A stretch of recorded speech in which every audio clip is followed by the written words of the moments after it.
द्रव्य 6 होते हैं। जीव, पुद्गल, धर्म, धर्म द्रव्य, अधर्म द्रव्य, आकाश द्रव्य और काल द्रव्य, है ना। ये हमेशा शाश्वत रहते हैं, ये ना बनते हैं ना मिटते हैं, इसलिए इनको द्रव्य कहते हैं। ये अक्षय और अविनाशी होते हैं। कौन? जीव की पुद्गल, जीव, पुद्गल, धर्म, धर्म, आकाश, काल, या जीव ही अजर अमर अविनाशी है। आज तक तो यही सुना है कि आत्मा अजर अमर और अविनाशी है, लेकिन आज ये भी सुन लो कि 6 द्रव्य अजर अमर अविनाशी है।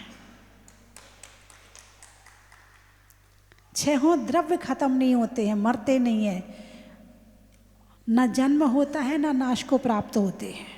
6 द्रव्य, चाहे आत्मा हो, चाहे ये शरीर हो, चाहे ये माइक हो, जितना दिख रहा है, कुछ भी हो, एक कण भी कभी नाश को प्राप्त नहीं होता है।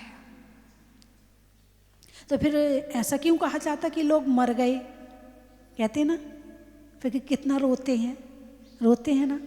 किसी के मरने पर रोते हो कि नहीं रोते हो?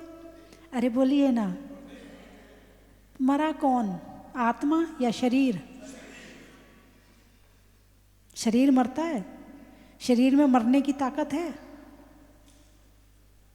शरीर में मरने की ताकत है क्या? तो शरीर मरा नहीं, क्योंकि शरीर यानी पुद्गल, और पुद्गल एक द्रव्य है, वो कभी खत्म होता नहीं है ना। पहले भी बताया मैंने, भाई आत्मा निकल गई, शरीर को गला दिया या जला दिया, वो वापस से मिट्टी बन गया, फिर पेड़ उग गया, फिर घास हो गई, फिर फल लग गए, फिर खाए, फिर शरीर बन गया, तो मरा ही नहीं। आत्मा मरती नहीं है, फिर रो किसके लिए रहे हो? मरा कौन? बोलिए, किसकी मृत्यु हुई? तो 2 तरह की दृष्टि होती है, एक द्रव्य दृष्टि, एक पर्याय दृष्टि। द्रव्य में क्या क्या होते हैं? गुण, पर्याय व द्रव्यम। क्या क्या होते हैं? गुण और पर्याय जहाँ रहते हैं उसको द्रव्य कहते हैं, है ना। तो द्रव्य में क्या क्या हुए? गुण और पर्याय। तो इस माइक में गुण है कि नहीं है?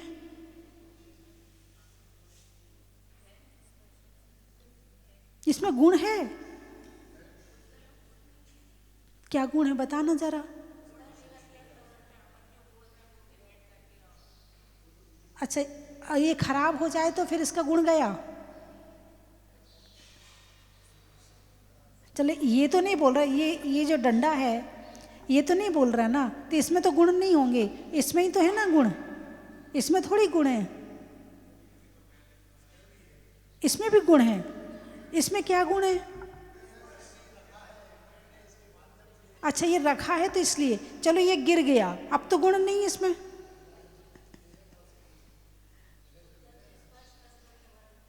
चलो, हमारी एक थोड़ी सी स्वाध्याय प्रेमी बहन जी बैठी हैं, उन्होंने बताया कि इसमें स्पर्श, रस, गंध और वर्ण, ये इसके गुण हैं। क्या गुण है इसके? स्पर्श यानी छू सकते हैं, 8 तरह का छूना होता है, हल्का भारी, रूखा चिकना, कड़ा नरम और ठंडा गरम। ये 8 में से 4 चीज़ें तो इसमें होंगी, या तो ठंडा होगा या गरम होगा, या हल्का होगा या भारी होगा, या रूखा होगा या चिकना होगा, या कड़ा होगा या नरम होगा।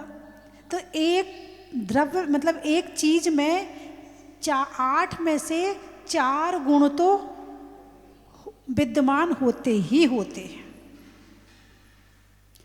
तो इसका क्या गुण है? इस माइक का क्या गुण है?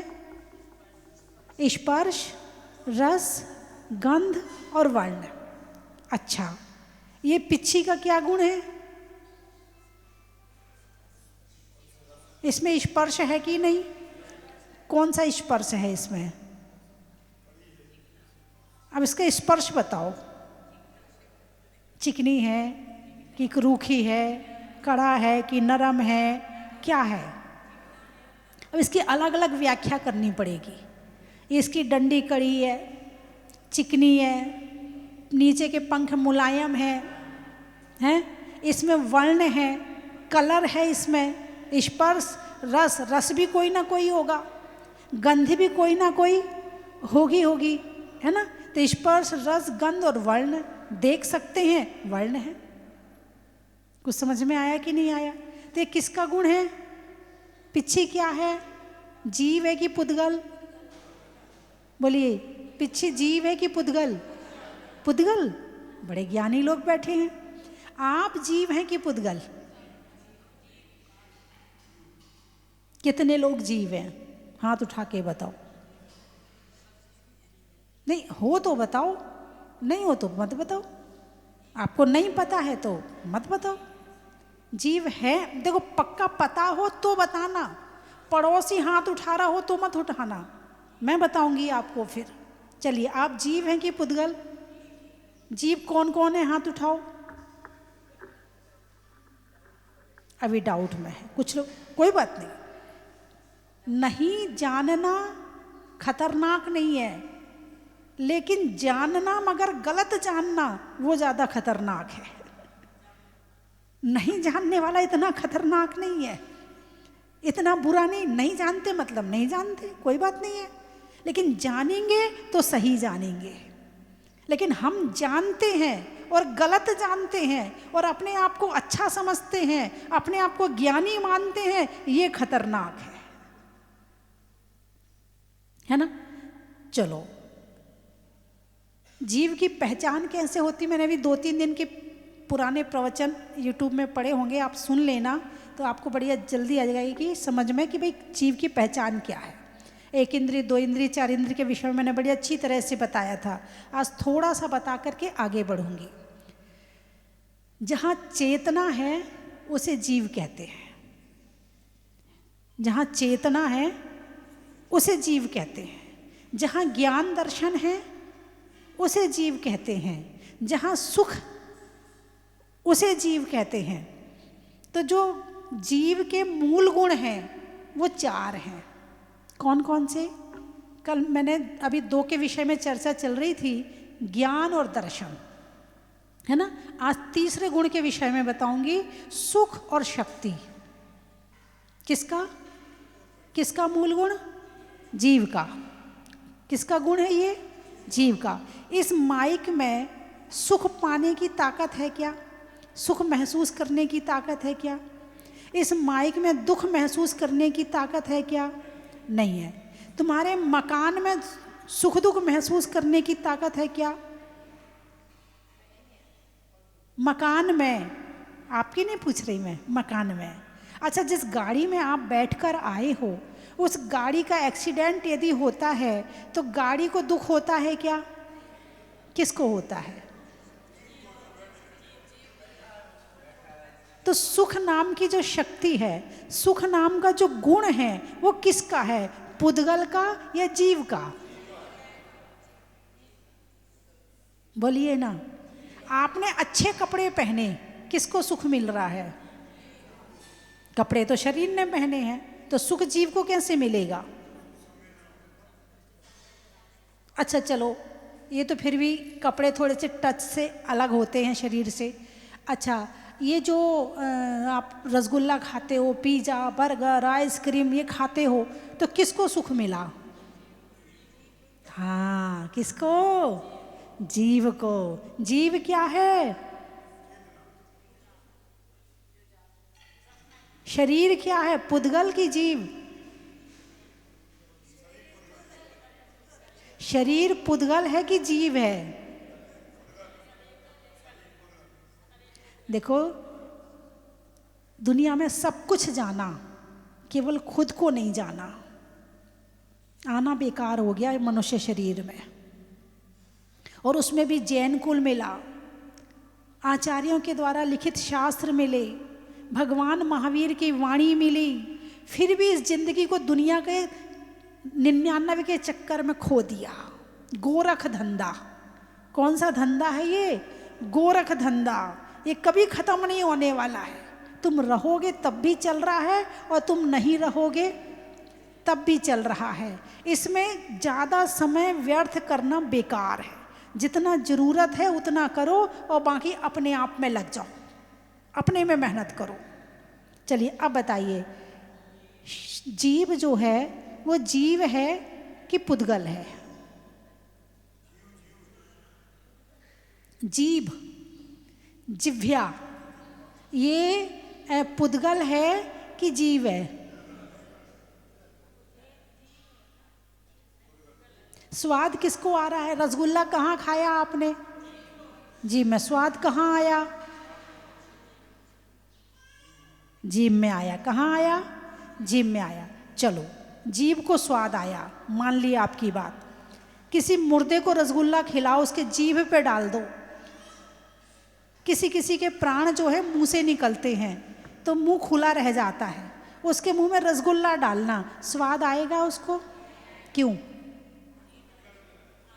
सुख मिलेगा उसको? क्यों नहीं मिलेगा? आत्मा निकल गई है। अच्छा, तो फिर रसगुल्ला किसने खाया? जीव ने खाया। स्वाद किसको आया? अभी देखो, मैंने जीव के और पुद्गल के दोनों को गुण बता दिए थे कि पुद्गल का गुण है स्पर्श, रस, गंध और वर्ण, और जीव के गुण बताए थे ज्ञान, दर्शन, सुख और शक्ति। बताए थे ना? अभी 1 मिनट पहले बताए थे। तो जो सुख नामक गुण बताया था वो किसका था? जीव का था, हैं? और जीव क्या है? जीव। जिह्वा क्या है? पुद्गल है। तो स्वाद किसने लिया?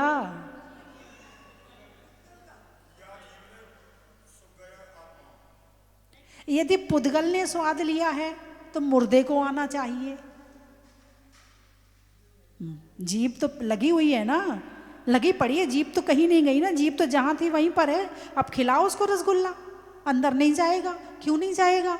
इस मशीन को ये मशीन है ना, शरीर एक मशीन है, इसको चलाने वाला कौन है?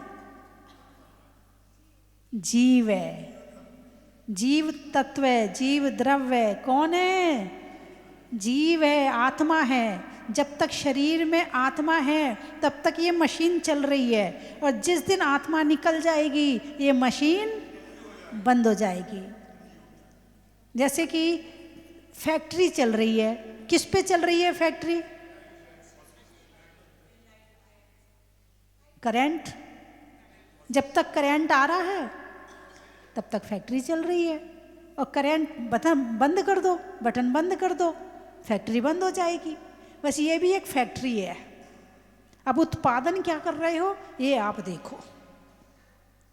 बिल्कुल आप फैक्ट्री, आपकी चिंतन मनन की शक्ति यदि थोड़ी सी भी आपके अंदर हो तो आप फैक्ट्री में और शरीर में एक एक मैचिंग कर सकते हो कि क्या एकता है दोनों में। वही मशीन में करंट चाहिए और शरीर में आत्मा चाहिए। वहाँ करंट है तो फैक्ट्री चल रही है, और यहाँ आत्मा है तो ये फैक्ट्री चल रही है। वहाँ माल बन रहा है, यहाँ पेट में भी माल बनता है। तुम कच्चा माल डाल देते हो, डालते हो नहीं डालते हो? हालांकि तुम पका पका के डालते, लेकिन उसके बाद भी पेट उसके बाद भी पकाता है। उसके बाद पेट में अग्नि जल रही है, पेट में भोजन पच रहा है, उसका खून बन रहा है, उसका सारे काम हो रहे हैं। तो शरीर है पुद्गल और मैं हूं जीव। कुछ समझ में आया कि नहीं आया? मेरे गुण अलग हैं और जीव के शरीर के गुण अलग हैं। मैं जीव हूं और शरीर पुद्गल है। जैसे फैक्ट्री की जितनी मशीनें हैं, पैच पुर्जे हैं, सारी चीज के गुण अलग हैं, और करंट का गुण अलग है। करंट एक पावर है, शक्ति है, उसको यूज कहाँ कर रहे हो। ऐसे ही आत्मा एक शक्ति है, एक पावर है, इसको हम यूज कहाँ कर रहे हैं। अब आपको एक चलती हुई फैक्ट्री मिल जाए कि भाई साहब आपको ये फैक्ट्री चलानी है। अब मिलने के बाद में उसने क्या किया, भाई फैक्ट्री बहुत बढ़िया बना के रखना है, दिन भर मशीन में तेल डालो, दिन भर ये करो वो करो, उत्पादन मत करो बस उसमें से। बताओ क्या कहोगे उसको, हैं? अब आत्मा को ये शरीर रूपी फैक्ट्री मिल गई है। अब इस फैक्ट्री से उत्पादन क्या कर रहा है? क्या वो फैक्ट्री की सेवा में लगा है या फिर वो अपने लिए काम कर रहा है? कुछ समझ में आया नहीं आया? हैं? फैक्ट्री की सेवा कर रहा है। क्या कर रहा है? अब इस फैक्ट्री को ठंड लग रही है तो इसे ये पहनाओ, इस फैक्ट्री को गर्मी लग रही है तो पंखा चलाओ, इस फैक्ट्री को भूख लग रही है तो इसमें, और फिर जीभ लगी है बीच में। ऐसा नहीं कि सीधे तुमने डाल दिया कच्चा माल और काम हो गया, नहीं, जीभ लगी है, ये अच्छा नहीं है, ये खराब है, इसका टेस्ट खराब है, इसका ये खराब है, ये और बीच में है। जीभ को बीच में से हटाओ तो एक गड्ढा है, ये भर दो इसको। तो फैक्ट्री है। अब ये फैक्ट्री चल तो रही है आत्मा की वजह से, लेकिन फैक्ट्री का परिवर्तन फैक्ट्री में और आत्मा का परिवर्तन आत्मा में। कुछ समझ में आया कि नहीं आया? शरीर का परिवर्तन शरीर में। किसी की ताकत है कि कोई बच्चे को बूढ़ा कर दे? बोलिए, नहीं। किसी की ताकत है कि कोई बूढ़े को बच्चा बना दे? किसी की ताकत है कि कोई बच्चे को जवान कर दे? है किसी की ताकत? नहीं। क्यों नहीं है? चिंतन करो, मनन करो, क्यों ताकत नहीं है? क्योंकि शरीर का परिवर्तन शरीर में है, वो समय से होगा, और आत्मा का परिवर्तन आत्मा में है, वो हमारे द्वारा होगा। हमारा वश पुद्गल पे नहीं चलता और पुद्गल का वश हम पे नहीं चलता। अब मान लो आप कहीं से जा रहे हैं, महिलाएं हैं, मंदिर जाती हैं, रास्ते में मार्केट पड़ता है तो एक सुंदर सी साड़ी टंगी है वहाँ पर, नज़र पड़ गई। अब बताओ कुछ हुआ कि नहीं हुआ? और कली कार्ड आया है कि शादी में जाना है, और दुकान वाले भी होशियार हैं, शादी का सीज़न आ गया तो ऐसी साड़ी बाहर टांगते हैं कि तुम्हारा देखते ही मन कर जाए, हैं? अब तुम्हें शादी में जाना है और कार्ड घर में रखा हुआ है और वहाँ से तुम निकले तो तुमने किसको देखा? साड़ी को। कुछ हुआ? अच्छा, तुमने साड़ी को देखा तो तुम्हें कुछ हुआ, साड़ी ने तुम्हें देखा क्या? क्यों नहीं देखा? क्योंकि उसके अंदर दर्शन गुण नहीं है। कौन सा गुण नहीं है? दर्शन, देखने का गुण नहीं है। आपने साड़ी को देखा तो आपके दिमाग में विचार चले, साड़ी ने आपको देखकर कुछ सोचा क्या? नहीं सोचा। क्यों नहीं सोचा? क्योंकि ज्ञान गुण उस साड़ी में नहीं, वो है मेरी आत्मा में। अंदर मशीनें चल रही हैं, तुम्हें कुछ करना पड़ता है क्या? हाथ तुम्हें चलाना पड़ता है क्या? बोलिए, चलाना पड़ता कि चल रहा है? चल रहा है। पेट में तुमने भोजन कर लिया, अब तुम्हें पचाना पड़ता है क्या? नहीं पचाना पड़ता। सांस तुम्हें लेनी पड़ती है क्या? नहीं लेनी पड़ती। इसका मतलब है कि शरीर एक मशीन है, चल रही है। अब तुम शरीर पे ध्यान मत दो, अब तुम अपना ध्यान रखो भावों पर, तुम मेहनत करो अपने विचारों पर, तुम अपना काम करो अपने विचारों पर। आत्मा अपने पे काम करे, पुद्गल तो अपना काम कर ही रहा है। अरे बोलिए ना, हैं? जब ये आत्मा खुद को छोड़ के इस शरीर पे मेहनत करती है तो शरीर ज़्यादा बीमार हो जाता है। जब ये आत्मा अपने खुद को छोड़ करके, ज्ञान दर्शन को छोड़ करके जब दुनिया भर में मोह करती है तो ये आत्मा बीमार होती है, और आत्मा बीमार होती है तो शरीर बीमार होता है। शरीर में बीमारी का कारण शरीर नहीं है, शरीर में बीमारी का कारण आत्मा के गलत विचार है, आत्मा की अज्ञानता है, इसलिए शरीर बीमार है। कुछ समझ में आया कि नहीं आया? बीपी की प्रॉब्लम किससे होती है? शुगर क्यों होती है?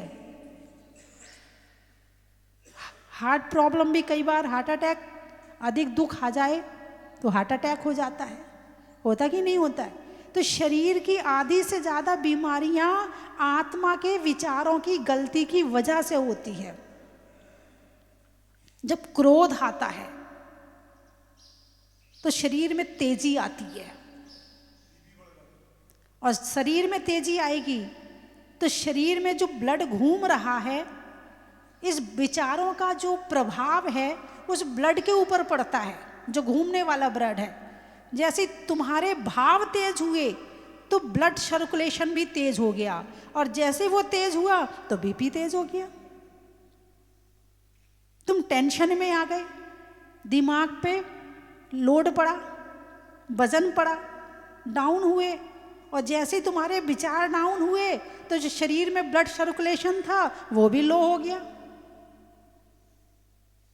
बोलिए हाँ या ना? इतने करीब रह रही है आत्मा शरीर के कि आत्मा का प्रभाव शरीर पर पड़ता है। यदि आत्मा शांत रहे, मन शांत रहे, विचार शांत रहे, आत्मा ध्यान करे, स्वाध्याय करे, भक्ति करे, पूजा करे, अपने आप को शांत बनाने का प्रयास करे, तो शरीर की आधी बीमारियां तो वैसे ही गायब हो जाएंगी। लेकिन नहीं, 24 घंटे एक फुंसी तो हो जाए मुंह पे, सारे दिन टेंशन, फुंसी हो गई, फुंसी हो गई, फुंसी हो गई। जरा से एक बाल सफेद दिख जाए, बाल सफेद हो गया, अरे शरीर इसका परिवर्तन होने दो, इसमें इसकी टेंशन तुम मत लो, ये तुम्हारे हाथ में नहीं है।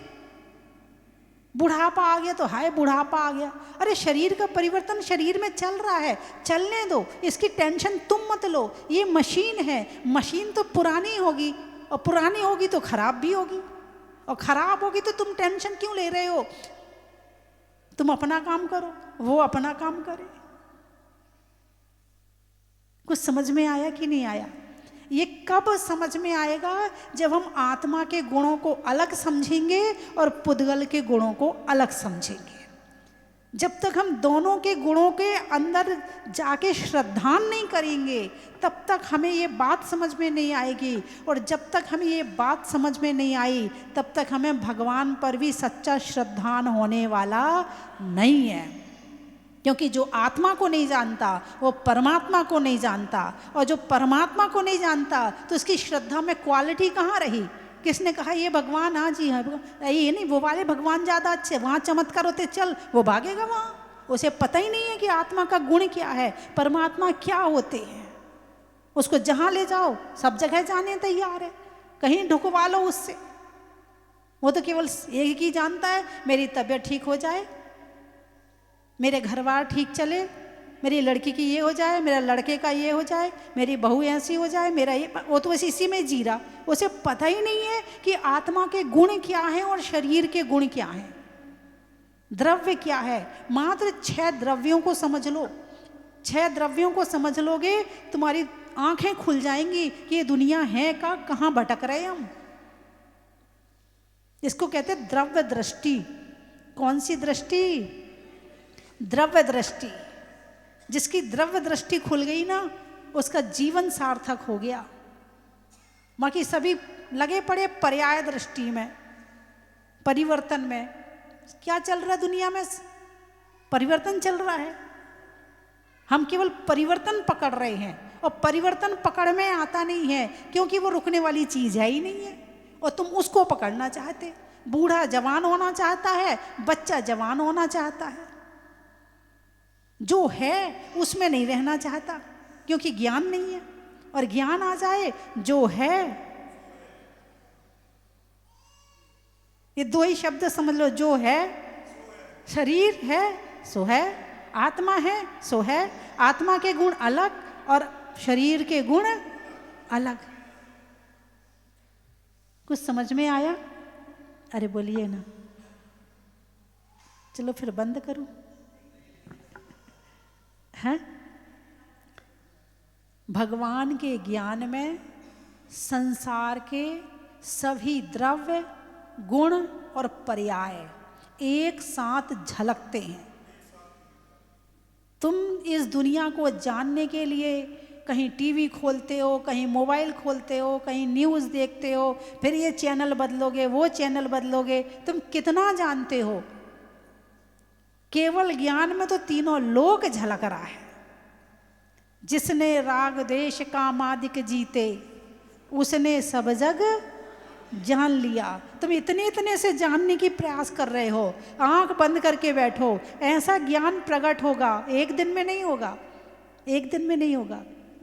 अपने ऊपर इतनी मेहनत करनी पड़ेगी, तब कहीं जाके होगा। लोग कहते हैं साधुओं को बड़ा ज्ञान हो जाता है। क्यों हो जाता है? जैसे इस पुद्गल से दृष्टि हटाते हैं तो जो आत्मा का ज्ञान गुण है वो प्रकट होने लगता है ना? बाहर के चीजों से मोह हटाया, अब काम क्या बचा? अपने पे मेहनत करना। तो तुम करते हो दूसरों पे मेहनत और हम करते हैं अपने पे मेहनत। तुम करते हो दूसरे के घर की सफाई। आगे बोलूं कि नहीं बोलूं? हैं? और तुम लगे पड़े हो दूसरों की सफाई में और हम लगे पड़े हैं अपनी आत्मा की सफाई में। और आत्मा साफ हो गई तो इस शरीर की जरूरत ही नहीं है। सुख ही सुख है। फिर तो सारे दुख इसी के कारण ही तो मिल रहे हैं। इससे तो संबंध है दुनिया के, और इससे संबंध तोड़ा, सबसे संबंध टूटा, अपने से संबंध जोड़ा, हो गए सुखी। सुख बाहर नहीं है, सुख अपने में है। कहाँ है? अपने में। स्वाध्याय करो, इतना आनंद आएगा, इतना आनंद आएगा कि करोड़ों रुपए खर्च करने के बाद भी इतना आनंद नहीं आ सकता है। अभी कल एक परिवार आया था, अजैन है, 3-4 साल से प्रवचन सुन रहा है। बोले माता जी प्रवचन सुन सुन के ऐसा लगता है कि बस सब छूट जाए। मात्र और अजैन है। और एक नहीं कई परिवार ऐसे आते हैं कि जो प्रवचन सुनने के बाद अंदर उतारते हैं, जीवन में परिवर्तन आता है, जीवन के कलेश कम होते हैं, भलाई बुराई कम होती है, धर्म की भावना जागृत होती है। कब? जब आत्मा को पहचानते हैं। तो धर्म किसके लिए करते? शरीर के लिए या आत्मा के लिए? आत्मा के लिए। नहीं भगवान बस देख लो, आप घर में थोड़ा सा ऐसा है, भगवान बस।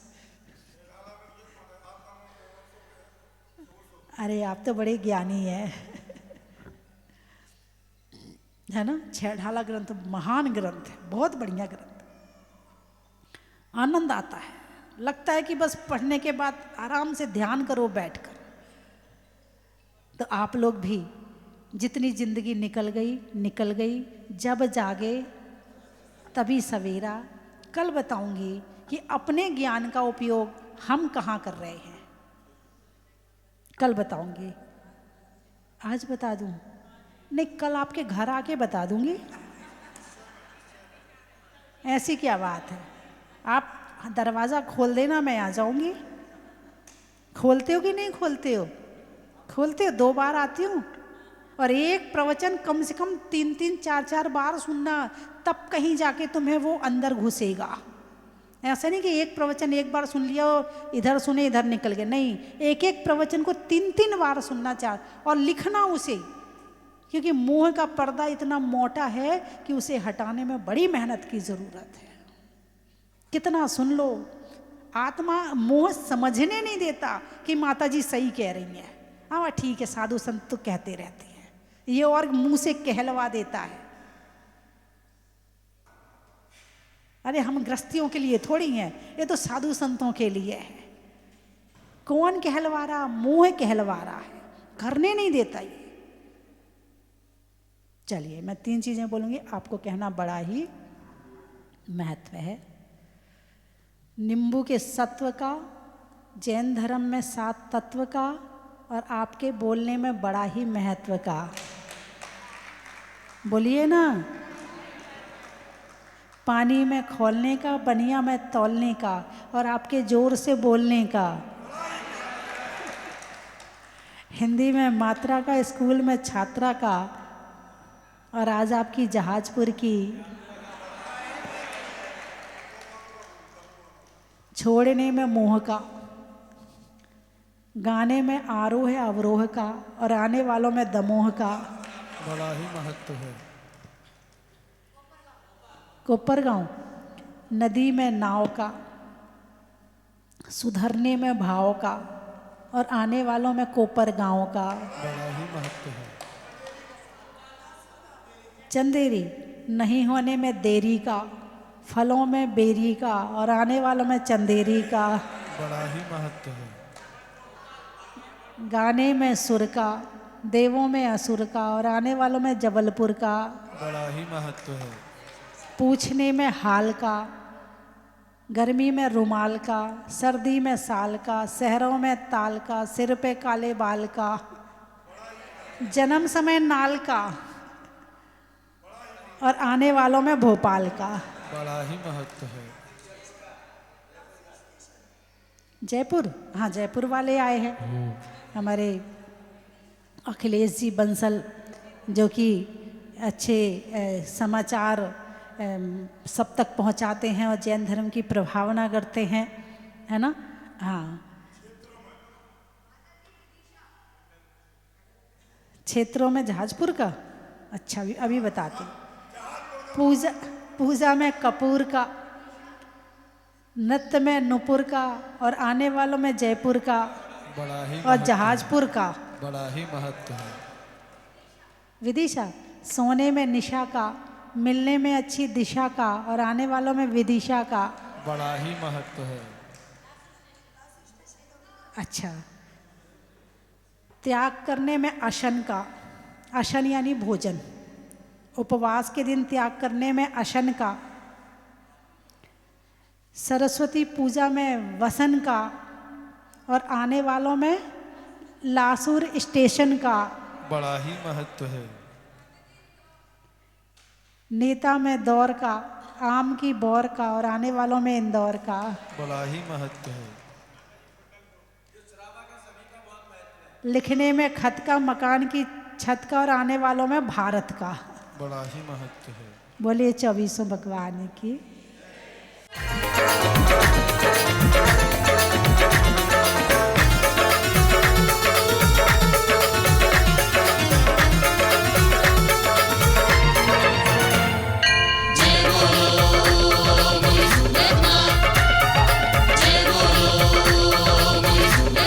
इस मंदिर का निर्माण हो रहा था, जब सबसे पहली नींव डली है, उस समय सबसे पहले नींव लगाने वालों में मैं हूँ, जिसमें संजय जी निर्माण और बाकलीवाल जी कोटा वाली पहले टीम थी। फिर संजय जी को मैं लेके आया, जो मेरे छोटे भाई हैं, संजय जी को मैं लेके आया और ये जो माता जी की परिकल्पना है वो संजय जी ने साकार की है। स्वस्ति भूषण माता जी की जय। जहाजपुर का नाम सुना था कि यहाँ पे बहुत ही सुंदर जिनालय का निर्माण माता जी की प्रेरणा से यहाँ हुआ है और मैं प्रवचन पूज्य आरिका माता जी के चैनल पे सुनता हूँ। मेरी हार्दिक इच्छा थी कि कब दर्शन करूं और आज आकर के जैसे ही जिनालय के दर्शन किए बहुत ही अभिभूत हुआ हूँ।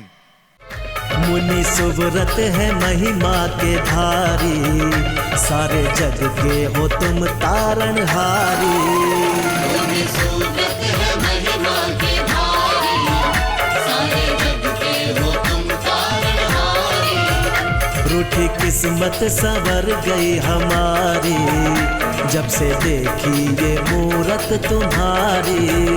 रूठी किस्मत संवर गई हमारी, जब से देखी ये मूरत तुम्हारी। लोग धन्य हुए पावन दर्शन किए, लोग धन्य हुए पावन दर्शन किए। स्वस्ति धाम की छटा लागे प्यारी।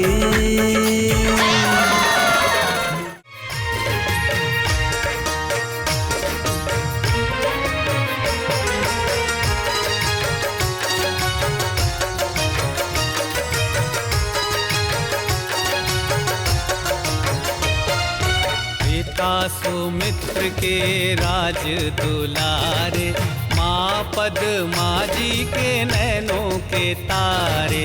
पिता सुमित्र के राज दुलारे, माँ पद्मा जी के नैनों के तारे। राजगृही में जन्म लियो आप, राजगृही में जन्म लियो आप। आओ आओ मनाए खुशी आज आरती भगवन की। आओ आओ करे गुणगान आरती भगवन की। आओ आओ करे गुणगान